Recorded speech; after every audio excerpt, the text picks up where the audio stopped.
But I realize now in looking around at people, they don't talk to people. They're like this. And they walk down the street like this. And they're crossing the street like this. And they're sitting, 4 or 5 people sitting on a couch, and they're all looking at this and no lips moving. I get really upset. And even with us old people, they're on their phone. Like, hello. I'm right here. Yeah, absolutely.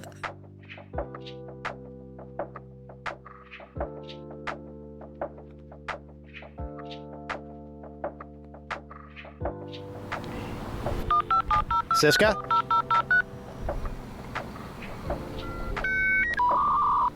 I don't think WhatsApp is working correctly. Welcome to Branches Between Generations, the video podcast where students from the digital age sit face-to-face with seniors from Canada's retirement capital. I'm your host, Clinton Nellist. Today, we're talking about technology. Technology is always a fun topic. To me, it is connected with all the toys and fun things, but really, it is the information systems that make our life work, whether it be phones, microphones, fax machines, commerce, and entertainment, all hinge on technology. So let's hear from our senior guests about some of their favorite technology and see what kind of insight these young teens can give us about the new emerging tech. Welcome back to Podio Studio. There are all real ones and no zeros in this episode about technology. First up is a quick clip from Joan and Sophie. Good afternoon. My name is Joan Cooper, and I live at the Berwick. I was born 1938. My name is Sophie Martin. My year of birth was 2008. They're going to share their frustrations with modern technology. Let's have a listen. You know, some of them, when they're on these cell phones all the time, I think, oh, you are so lost. You are so lost, or you're lonely, and that's your companion. But people are more important than the phone. Absolutely. You know, I get really upset. And even with us old people, they're on their phone. Like, hello. I'm right here. Yeah, absolutely. Yeah, Yes. I find that with my friends too. Mm-hmm. And I can be a bit of a phone hog sometimes. Like I can just kind of go up into my room, go on my phone for a little bit. It's almost kind of draining. Mm-hmm. Like I have a job. I work in a restaurant. And it's almost like if I'm looking at the group chat for work, like, oh, I'm still working, kind of feels like, or my work brain's still turned on. Or even my school Google Classroom. I get notifications at like 8:30 that my teachers graded my work. Well, I would love to know that, but maybe in school. It's almost like the phone and like technology hasn't allowed me like a proper work-life, school-life balance. Mm-hmm. And even like during the summer, I'm like, where are all my school notifications? My inbox is empty. And it's kind of like, woo, I check my phone a lot for even text messages, school, work, dance. Yeah. So I need to kind of check myself a little bit. Yeah, we do. Yeah. Because I wake up in the morning. I'm not a great sleeper, so I wake up. 53 emails. Now, where am I getting all these emails from?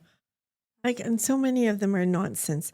So I think I'm going to turn off that Facebook thing because it's not necessary. It really isn't. And I would much rather talk to my grandchildren or my friends over the phone and say, can we meet if it's convenient? Of course, now living in Parksville, and most of them are over on the mainland, Right. it's a little bit more difficult. But it's far nicer to talk to somebody. Even if it's for 10 minutes and say, I've got 10 minutes, can we have a quick coffee?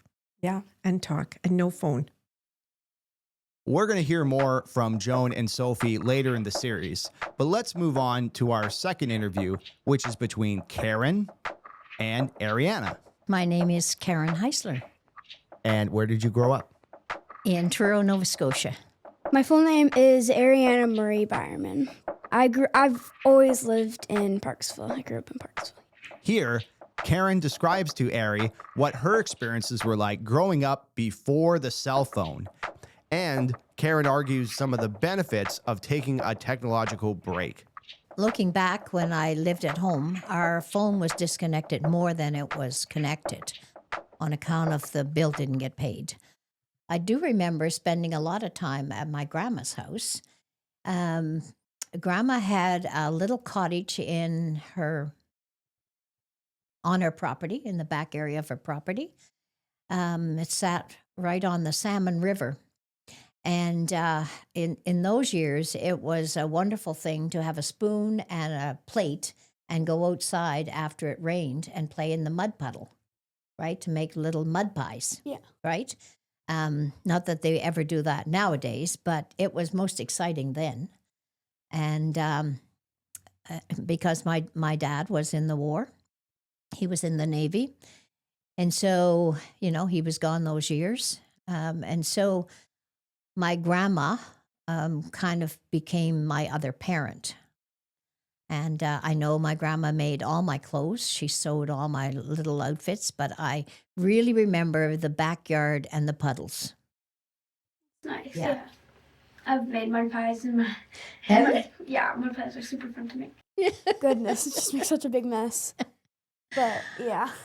But those are fun things, which not many people do that anymore. Not many kids do that. No, they're more into electronics, I think, at a really young age. Yeah. I had an iPad when I was like 5. Correct me if I'm wrong, Dad. But I don't know. It was my grandparents' old iPad, and I would use it a lot. But then it mysteriously broke, and it had to be taken in to get repaired. So it got taken away, and I would always ask for like a bit. I'd be like, "Hey, when's the iPad gonna be fixed?" And my dad would be like, "Oh, it'll be fixed soon." And then I just forgot about it. And then like a year or two later, we got invited to go to Mexico for my grandparents' anniversary, our whole family, and my mysteriously got fixed. Oh. And so I got it back for a bit. But then it broke again. Like actually broke. So. Okay. Well, it's not good to play on it all the time. No. So, when it breaks down, that's kind of a good thing in a way. Yeah. Yeah. First time it didn't break, No. but the last time it did. I think we still have it just laying around somewhere. It doesn't turn on, it's cracked, but Yeah. I think we just have it. Sometimes, the simple things are really nice. We didn't have a lot of electronics of any kind. I think I was, probably 13 before we got a television. So, it was the simple things that worked for us. But fun. But that's about the only thing I can remember from those years. Okay, 2007 was when the first iPhone was released. Did you get it or did you not? No. I wasn't really into mechanisms, although in 76, I did get a phone, but it was a heavy one that had a battery that you hooked onto the back of it, and it was probably 10 inches long with an antenna on the end of it. And you had to carry the extra battery with you. I know I'm dating myself, but I did it because we traveled quite a bit doing our Tupperware parties. And I thought if the car breaks down, I need to be able to call for help. I didn't use it other than that. And even when the day came that I did get a cell phone, it was only that old-fashioned little tiny flip one. And again, only for an emergency. I didn't do it to chit-chat or to look anything up or anything like that. Really old-fashioned. That's me. Sorry, do you have an iPhone?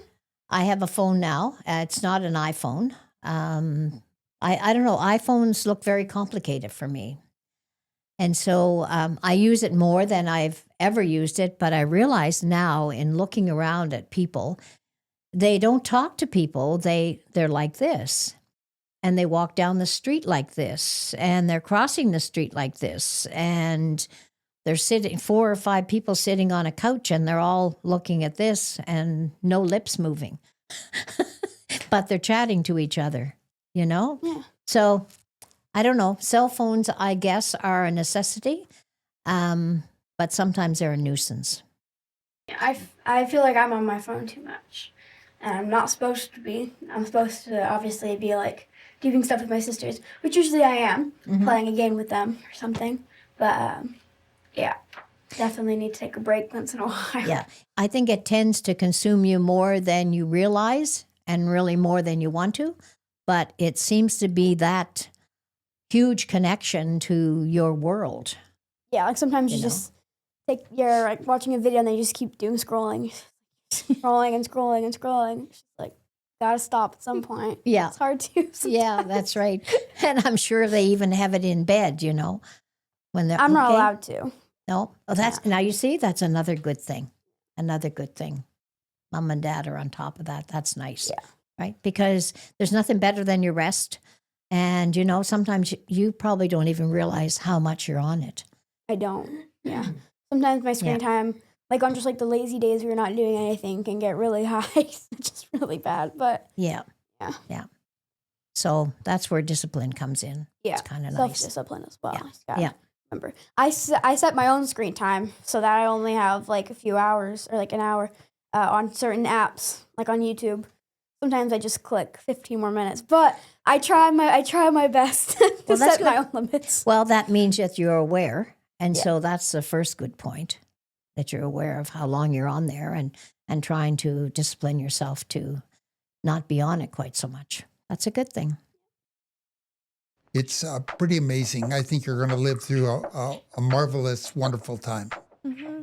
And a lot of challenges, specifically with AI, because I know, especially around people my age, there's a lot of discourse about AI itself and like considering what it creates and its products. Yes. And that'll be the thing with AI. It's going to become almost like your companion, your agent that'll be with you, and you'll be able to use it as a background to talk to and give you advice and do all sorts of things. So I think AI is going to be just an amazing product from every aspect. It'll be driving self-driving cars. Do you drive yet? No, I'm 14. No. Well, you may not have to drive a lot in the future. I think the self-driving cars will be taking people where they want to go and doing things. So that'll be pretty amazing. And the other thing that's coming along will be robots, of course, or humanoid robots. And they'll be available, and you'll probably have those around you as your assistant and doing things. So pretty amazing. Mm-hmm. That was a short clip from Les and Marina. Now, Les puts forward a very positive outlook for AI, but our next senior is a little bit more skeptical. My name is David Lord. I grew up in London. What is your year of birth? 1939. My name is Kaemon. I was born in 2010. I grew up in Okotoks, Alberta, actually. Kaemon is a young kid who is using AI to start businesses. However, David challenges him about how AI will impact his critical thinking skills moving forward in his life. Let's have a listen. Yeah, I'm sure there was a lot more distractions now. Yeah, absolutely. Yeah, there's a lot of things. Yeah. Yeah. And a lot more under your control in the sense that, you've got your media things and you press buttons and get to change channels and, call somebody and that. Well, of course, we couldn't do any of that. We didn't even have telephones. I can remember the first telephone coming into the house. Now, I was probably about 10. And it was a shared phone. It wasn't our phone. We of course could answer it, but actually we could sometimes pick it up, and somebody else was on the on the line too, because the phone line was shared by at least 2 families. Yeah. No television. We had the radio. Radio was important in those days. And I mean, older people like me just haven't grown up with that sort of background, so we sometimes find it difficult with the technology. It's not intuitive with us, whereas with you, it is. Yeah, I've caught on pretty quickly, which is kind of nice. So I've actually just started there's a lot of money to be made, I think, because I started a business online where you can because AI, like artificial intelligence, it's like not very many people know how to use it yet. So you can use that to help people with other things, and then it's definitely an opportunity there. If someone has a problem, like they need like a product description for a product for like anything, they go on Fiverr and they can find like people that will write it for you. But then with AI, you can just ask AI to write it for you. So it's kind of like, so yeah, people haven't really figured that out yet. So it's kind of, there's an opportunity there to, to make some money. So it's kind of cool. We older folks find AI a little scary. Yeah.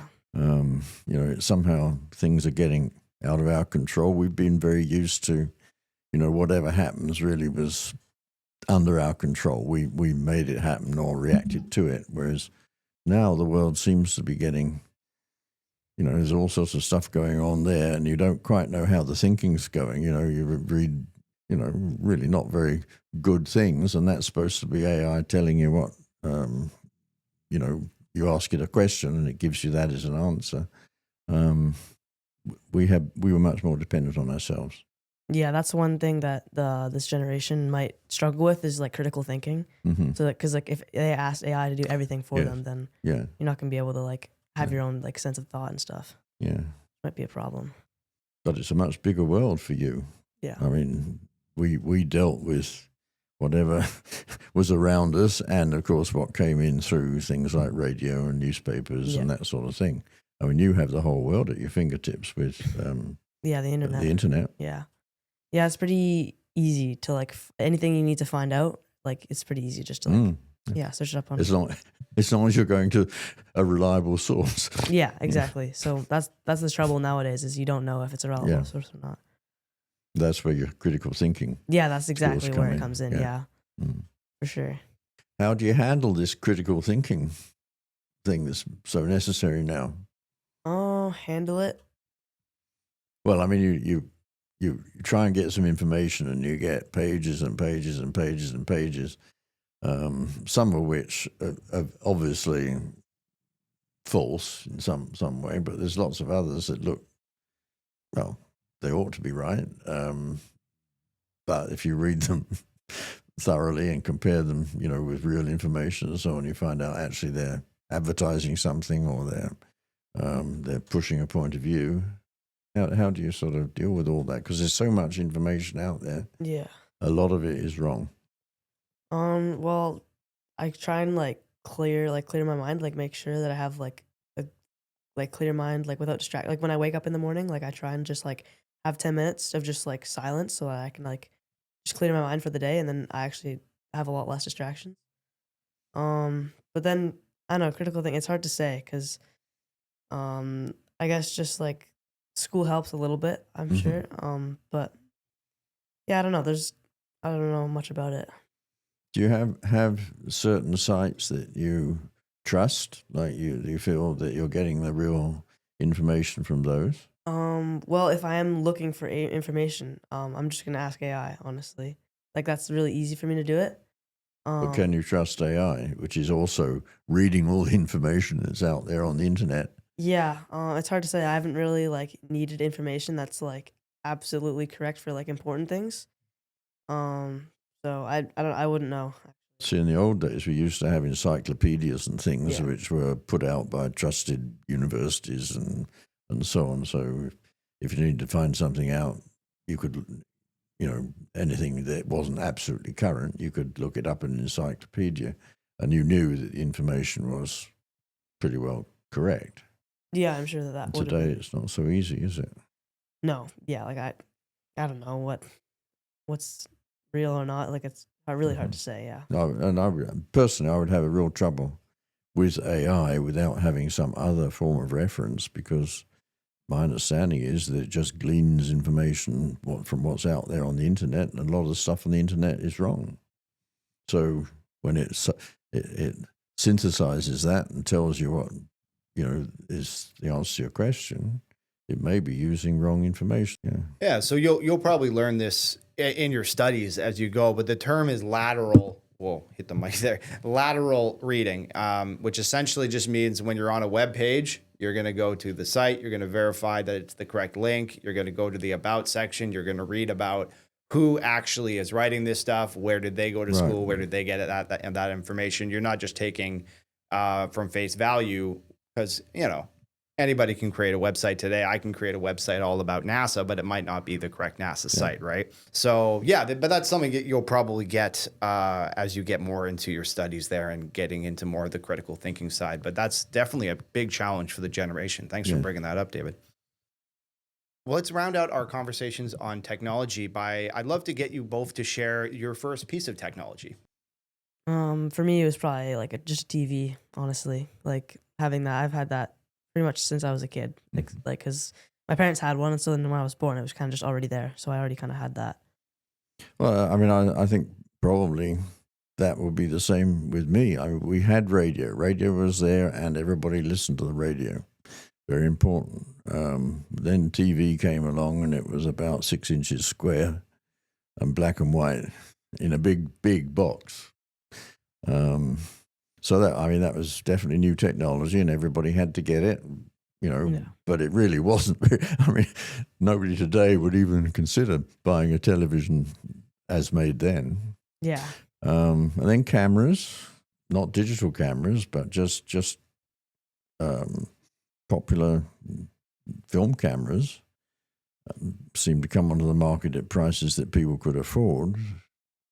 And there had always been fairly, you know, some popular small cameras, but once it got cheap enough and available enough, I mean, I got a camera, but then it was expensive. I mean, you know, you had to buy the film, you had to have the film developed, all cost a lot of money. Every print that you made cost you, you know, $1 or something in today's money. Yeah, you have just like 4K camera in your pocket. Yeah, pretty easy. Yeah, that's right. Now, of course, the cameras have gone out. They've just become cell phones. Yeah. But the problem then comes, you've got so many pictures Yeah. that, you know, you sort of lose them because there are so many. In the old days, if you had to pay $1 for the print, you only printed the things that really were worthwhile. And, of course, you kept them in an album, which I guess you don't do today. Yeah, actually, last year during Christmas, I went to Australia, and one of my Christmas presents was a disposable camera. So me and my cousins and my brother and sister, we all like just went out and took photos of just all the cool things that we saw. Mm-hmm. So it's cool. I actually have an album, like a book. Yeah. Oh, this was It's a film disposable, camera. and then we had to get it Mm-hmm. printed out, and then it was cool because now I have a book that I can look through all my photos of my trip to Australia. Mm-hmm. I would say it was great to listen to what you had to say. I loved learning about what life was like for you. And it's great to talk to you. And, Yeah. you know, you've got a very difficult world to maneuver in. And I wish you all the best Yeah, with it. thank you. You look as though you can handle it. Yeah, hope so. Rounding out our conversation about technology, we have Peter and Keith. Peter is going to be talking about his younger years, taking things apart, putting them back together, and visiting a very famous computer shop that is no longer around. See if you recognize this brand. What technology have you witnessed be birthed and grow up throughout your life? There used to be a company, this was a long time ago, but a company called Radio Shack. And you could go into Radio Shack and buy a kit to actually build a radio. And one of the first things I ever built was a Radio Shack radio from a kit which I bought. And, you know, you had to do that kind of thing because there was no such thing as television. And the parents were not afraid of letting kids go out into the street and play games. We had a game called Kick the Can. Yeah.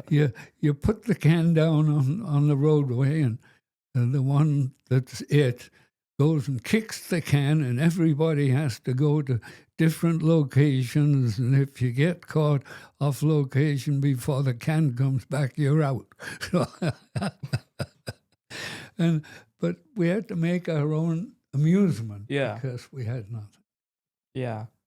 And nowadays it's getting to a point where there's too much amusement for the children in terms of parents nowadays are just handing their children a screen and letting them have that screen and then just walking away, and that those children don't get access to any real like information, education, and social connection. That's right. And unfortunately, kids can't go out and play on their own by themselves. Yeah. They've got to be supervised because of everything that's going on.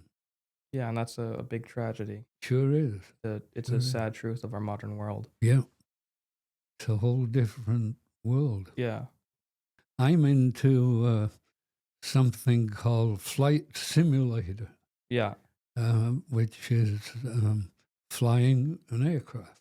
Yeah, I've heard of that. It's basically you can basically simulate any, I don't know about any plane, but you can simulate going anywhere in the world. And you can fly any plane. You can put on the simulator any plane that's flying in the world today. Yeah. And I went a little bit further into it, and I actually designed airports and put them and uploaded them into Flight Simulator. So people around the world were able to download my airports and put them into their Flight Simulator. I enjoyed doing that kind of stuff. Yeah. I didn't get my first computer until 1992, and it wasn't very strong. I think its capability was 250 megabytes. Yeah, that doesn't sound like a lot to me. No, the hard drive was 250 megabytes, which was nothing, and it didn't have a math chip in it, so you couldn't really do calculations in it. So the next 5 years scare the hell out of me, and primarily because I don't understand. Even as I consider myself a fairly bright person, but I really don't understand what's going on. Can you talk to us a little bit about that? But I'd love to learn more about what it means. And again, pardon if this is kind of a weird wording here, but to go from being an engineer to studying this stuff all the time to kind of accepting, oh, maybe I'm a step behind. Maybe I'm not following this as the extent that I used to. What does that feel like? It doesn't really upset me, but it makes me think that I'm maybe not as bright as I thought I was. But I don't get upset over it. I'm visually impaired. And when my sight went and I couldn't paint anymore, or I couldn't make my models anymore, there are places that I can go to for help if I'm despondent about not being able to do things. But that doesn't bother me. I work with what I've got, and it's working out okay. That's a beautiful mentality. I love that.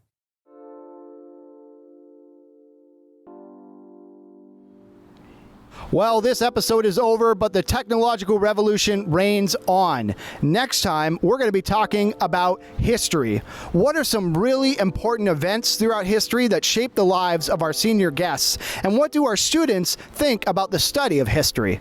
That's all next time on Branches Between Generations.